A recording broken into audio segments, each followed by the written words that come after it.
This is going to be a behind the scenes look at how we made my short film Cry Like a Guy. This was definitely the most ambitious short film project that I've ever done. It took about 18 months to get it over the line. And I'm going to talk you through the whole process from the idea conception, planning it out, the set builds, the shoot, and then all of the juicy VFX and post-production too. And along the way, we made full use of some quite innovative new AI tools and production techniques. So I'll tell you all about that in lots of detail too. Filmmaking is such a team sport, and I absolutely rinsed my favourite credits on this one, pulling in help from so many talented people across all the different departments. So I want to extend a massive thank you to everyone who helped play a part in this film. I'm genuinely blown away by what we were able to achieve on the budget that we had. It's actually really painful. So a bit of background. The film is about crying and why we do it, and particularly why it's become stigmatised for men. The script began as a spoken word piece written by my partner Catherine. Sobbing has a job to do. And we just thought it was a really interesting subject that we don't talk enough about. And we came up with the idea of using a classic tough guy gangster character in a warehouse as the main narrator to make it all about this juxtaposition of the traditionally very manly setup, but delivering a lecture about crying and emotions. And then what I did first is basically lay out the whole film as a previs that I created in Cinema 4D. And I spent a couple of months on this. I actually put so much work into it that we didn't really deviate too far away from it for the final edit, as you can see here. And this is where I really blocked out the film, and I knew exactly what I wanted to get on the shoot to avoid wasting time on extra coverage. And then the other thing we did with this previs is we used it as a proof of concept to get people excited about the idea. And it was what enabled us to cast Kieran as our lead. He's a brilliant actor who's played all sorts of tough guy roles like Hard Hugh in season 2 of House of the Dragon, Big Bill O'Hara in Netflix's Warrior, which was exactly what we were looking for in the role. So next step was the set builds, and this is when I started to chat to amazing production designer Paul Zabihi, who I've worked with before on a couple of commercials. One of the big things for me was creating these fluid, moving, theatrical set pieces that could slide in and out and transform the space in a really pleasing way. So Paul worked his magic, designed this pub that was on rails so it could physically slide in and construct itself around Kieran. A lot of the inspiration came from Wes Anderson and his adaptation of Henry Sugar on Netflix.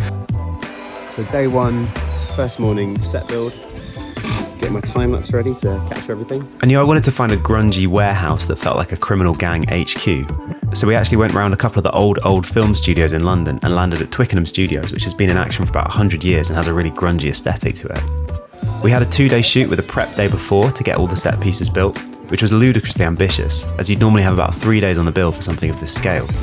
Anyway, we had an epic art department who put in a phenomenal shift to get it done. Most of this prep day was just building and painting the walls of the pub. I think they were about 12 foot high, which was definitely larger than I was expecting. We also had this heavy old oak door to mount into the wall, which was a real challenge for the guys to get working as the hinges kept snapping. The big thing was that all these elements needed to slide and be mobile, so hats off to Charlie Speak, our art director, who managed to figure out how to make it all work. The men at work. While the art department was building, we were also getting our lighting in place. DP Tom English is a proper wizard when it comes to prep, and he'd planned out all of the setups in advance already, which just made everything so much more quick and efficient on the day. One lovely idea from Paul was to use these wooden pallets hung from the ceiling to give the illusion of sunlight beams coming in through the outside windows and cut some interesting shadows across the space. And we used mirrors to bounce the light into them, and this just meant we could get the light source further away and it feels more like a distant sunlight coming in parallel rays rather than a close-up spotlight. We all had to get very stuck in with the painting and the wallpapering. This was at like 10:30 PM when spirits were still high. We're having fun though, aren't we? Having a great time. Yeah. But we were a little less enthusiastic 2 hours later and it still wasn't done. Anyway, we got there in the end and finally we were ready to shoot. This was a really exciting moment for me, turning up on set on day one, and suddenly this thing that had been in my head for over a year was actually becoming real. There was a full crew of like 30 people, camera, makeup, sound, and a Hollywood actor getting dressed and ready next door. I've genuinely never been more excited to press the record button. We started in our office micro set. So this is where we see an overworked guy getting bombarded with messages, notification, chats, and inside his head we see this jar of balls which is meant to represent his emotional capacity overflowing. And it all has to get flushed out and reset by him having a big cry. Throughout the whole film we've got Kieran's boys in these trench coats who are sort of like gang members but also stagehands. So on this shot I wanted to create this extra big dolly zoom effect where we push in and zoom out but also move away the walls at the same time to make it feel even more like he's small and insignificant and the world is all too big and threatened. Then we punched in and got all of our close-ups and reactions and did all the crying tear shots too. To actually make tears, we used Olbas oil, and this is super strong stuff. If you just dot a little bit underneath someone's nose and eyes, it'll really get them streaming. Your body stops you swallowing to keep you breathing. So next up, we moved on to the big transition shot where we go from the office to the pub, and this is when the walls slide in. So there are a lot of moving parts here with the lighting transitions, loads of people to coordinate, and this is always going to be the money shot of the whole thing. Here's a few different angles, what was going on. We've got the guys pushing the walls, some people sliding in the bar at the end, and then syncing it all up with the change in lighting too. Lots of work to get it right, but a pretty cool effect in the end, I think. Here's the final shot. Also,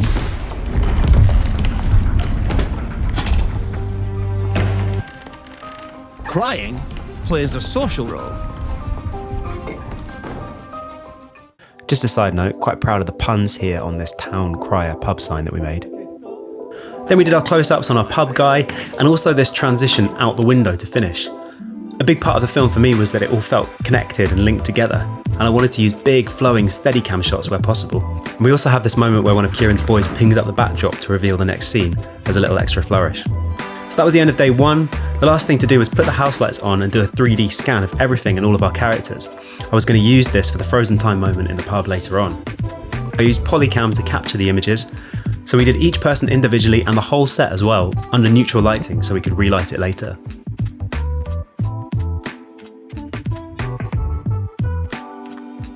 So now on to day two, and what we did here is we stripped out basically all of the big setup bills from the previous day and used the whole empty warehouse space. We had a couple of these bigger walk and talk shots with some moving elements, like this one that became the crying gallery. You might notice the LED lights in the background. And these were just little glowing markers that I put in so we'd be able to track the shot and add the 3D stuff in as well. Then we did Kieran's crying close-ups, got him watching the TV. And then we've got the burnt pie moment, which we shot through the back of an oven. This little smoke bomb in there. Right, turn over. We shot all the different layers separately and then pieced it together later on. We got this moment where he pours out a teardrop, and I actually just shot this on my Insta360 camera to get that accurate teardrop POV, and this meant that I could choose any camera angle that I wanted later on with the full 360 image to play with, and get a nice dynamic move around the drop. Then we also did a full read through of the script in front of this beautiful palette that the art department had patched up with some old newspapers to create these really lovely textures, almost like a stained glass window. And then the final bit of the day was the subway shot. We had to get a bit creative, but it turns out all you really need to fake a train is a wonky pole and a sheet of perspex. And then that was a wrap on the shoot. 2 excellent days with an epic crew, honestly blown away by how much everyone put into it and what we were able to achieve with the resources that we had. So now we'd blown all the budget on the shoot, it was really over to me to get this film done. I took myself off to Wales for a week to edit it in isolation. Because I had the previs, it all kind of fell into place quite quickly, and we didn't have that many takes to choose from for each shot anyway. I'm a big fan of getting the colour grade done as soon as possible before too much of the VFX work goes in, as it's easier to be working on the final graded shots. So a big shout out to Alex Gregory, who was at number 8 London at the time, for doing us a favour on the grade and making it look epic. And also big thanks to George Castle, James Everett and James Ben, also at number 8, for their work on the sound design. Yeah, that was brilliant. That was really good. I want to talk a little about how we used AI in the film. Given this wasn't for a client and it wasn't a commercial, I thought it'd be a really nice way to test out a bunch of fun new tools. First up, there's a lot of Midjourney in things like the green screen backgrounds, the pub town crier sign, and all the elements from this pop-up book, which I'll come onto in more detail later. And that's basically just using AI as an alternative to stock photos or Google search, where you can just be way more specific with what you're looking for. A slightly more involved example of that are these 3D emoji that dump on our office worker's head. So these are 2D AI generated images that I then inflated and turned into 3D objects. I just like the way that they're a bit more bespoke and charming than the normal Apple or standard emojis you might find. Particularly this helplessness guy, he's got such a great expression. Another AI moment was where we took these tabloid headlines of celebs crying and then regressed them back into being tearful babies. I used stable diffusion for this, and I purposefully wanted each frame to feel bespoke with not very much temporal consistency. I spent a while refining the look, and I think when the image morph is too clean, it looks sci-fi and naff. But like this, it's got more of a stop-motion hand-painted charm to it, which hopefully still looks good as the technology progresses. Also pretty pleased with my puns here, particularly the Daily Whale. These are all real newspaper headlines that we found that demonise crying.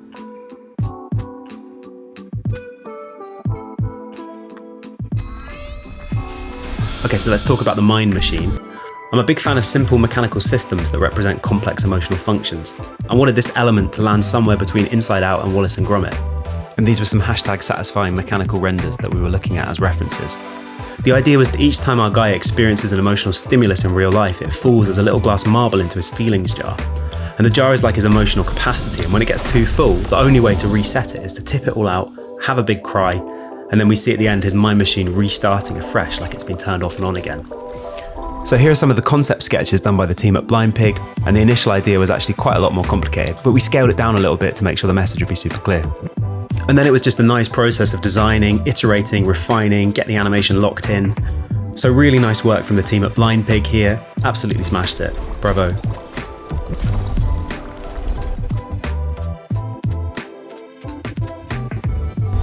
Let's talk about this Teardrop Beacon shot. The idea for this was that crying sends out an unconscious message to all of those around you, like a distress signal. So I wanted to show it really rippling through the geometry of our pub in this epic frozen moment. For starters, I took my 3D scans of all the people that I captured in Polycam. I actually processed them in Agisoft Metashape because I found that the results looked a bit more interesting, particularly this darts guy has a really nice crumbly texture and edge to him. Onto the animation. We did initially have a look at doing a Houdini particle system, but I actually found the 3D scans were so high poly that they almost looked like particles already. So we actually did it all in Cinema 4D using the PolyFX deformer to send these ripples out through the geometry, with lots of random noise in there to make it nice and interesting. Then I spent ages refining the camera move, working on the lighting. I used a vertex map to affect a redshift material that would glow when the wave passed through it. The cool thing about having a 3D scan was I could make a pretty good match cut, exactly where the camera picks up the next shot, smashing back into the action again. For the start of the shot, we've got this close-up on the teardrop, and this was just an animated blob on a skin texture that I found, which I applied to the 3D scan. I did a wet map for the shiny metallic trace that it leaves as it goes, and just spent a while dialing in the caustics and the refractions to make it look really nice. Overall, this was a pretty complex shot with a lot going on, but I'm pretty happy with the end result. I think this little focus pull to the dart at the end is quite nice too.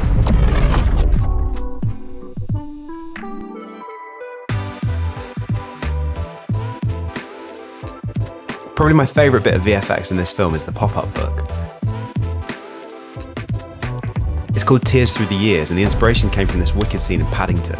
I just like the idea of making something super fiddly and bespoke that would be able to dramatise what he was saying about the history of crying and really bring it to life. So I did my research, found some examples of cool origami and paper folding, and it turns out it's really complicated, and making the exact composition and layout that I wanted was going to be a massive undertaking. So I realised that it just needed to have the vague characteristics of something that felt like it had unfolded from flat. So I used a lot of bend deformers and folds in Cinema 4D to squash down all the layers, with a bit of a jiggle too when they pop back out again. As I said before, all the elements for this were pretty much exclusively AI generated, and I was able to bash out iteration after iteration for these chiseled Greek gods or these weeping monks. In fact, the whole front of this monastery was generated with Midjourney. And then I chopped it up and combined it with a bit of traditional animation to really bring it to life.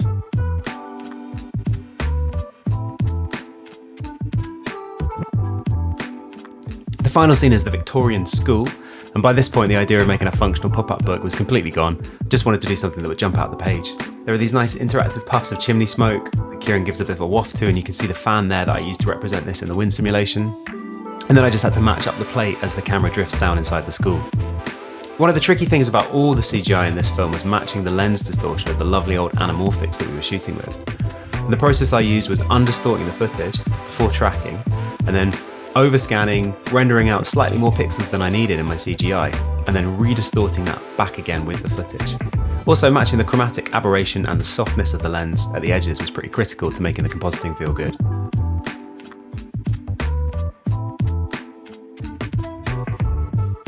So finally, the last bit of the puzzle was getting a bunch of different crying faces in various situations to thicken out the ending. We didn't have any budget to go shoot on location, but we did have access to this giant TV. So I thought, why not do some sort of cheap, poor man's virtual production to make loads of different locations in the same room? So I got in a bunch of people who are willing to cry on camera, and again, I bashed out loads of different AI backgrounds. And then, using a couple of Astera tubes and some lights, we did our best to match up the foreground. And I think it works pretty well for the little brief moments that we needed. Tears-wise, I really wanted big, sloppy, crying faces for this bit, so I didn't hold back splashing on the Olbas oil into people's faces. And we also used a bit of glycerol to thicken it up on their cheeks too. It's being really mean to me. And that is about it. We're really pleased by the reaction that we got to this film. As of December 2024, we've had a bunch of awards and festival selections, and we do really believe in the message, and we're hoping that we can get a charity partner to push it out further for us as well. So thanks for watching, and I hope you learned something.